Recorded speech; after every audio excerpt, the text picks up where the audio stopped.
Mr. Speaker, thank you very much for this opportunity. I've been here for the better part of the last hour, and I've heard some astounding accusations and things that are purported to be fact. And I just going, what in the world is happening here? To think that the President of the United States is to blame for the blowout is the most extraordinary leap of logic you could possibly imagine.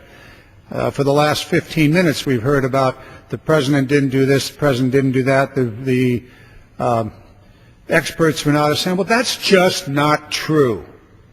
If you knew what was going on, instead of just flapping your lips, you would know that, in fact, shortly, very shortly, within days and hours after this blowout occurred, the best minds in America were assembled in Houston and in Louisiana to deal with this. The fact of the matter is, there is a very, very good reason for the moratorium. And in fact, my colleagues on the Republican side here said the reason. They didn't know why this occurred. Was it human error? Was it a fact? Was it a problem on the rig? Was it a problem down at the bottom? They don't know. And in fact, we don't know today, and that's why we have a moratorium. We have a moratorium because we don't know why this blowout occurred. We have pretty good evidence that the blowout preventer didn't work. We have pretty good evidence that the efforts of the various the standard methods of dealing with the blowout didn't work. We don't know exactly why this well failed. And until we do know, we ought not be drilling in deep water because we certainly cannot afford another blowout. Now, in 2008, in the Republican administration, 2 T-38 jets crashed within 2 weeks. The United States Air Force put every one of those T-38s on the ramp and said, you're not flying those airplanes until we know why they crashed. That's called a stand down. That's called a moratorium. So we have a moratorium.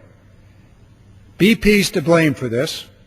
And I must tell you, I am just absolutely astounded by what the Republican caucus put together that was actually announced by our colleague from Houston, Texas, the ranking member of the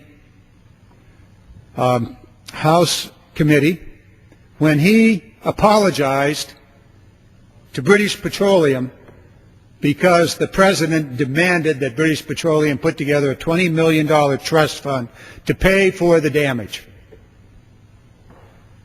The Republican policy is to apologize to BP for the President forcing BP to do what was right. That is, pay for the damages. That's just but one issue. I wasn't going to talk about this in great length, but I just coming off listening to my Republican colleagues here, we have to deal with the facts as they really exist. Joining me tonight is Congressman Ellison from one of the great northern states in the Midwest, and I think he wants to pick up this issue and maybe carry it a little longer. Gentlemen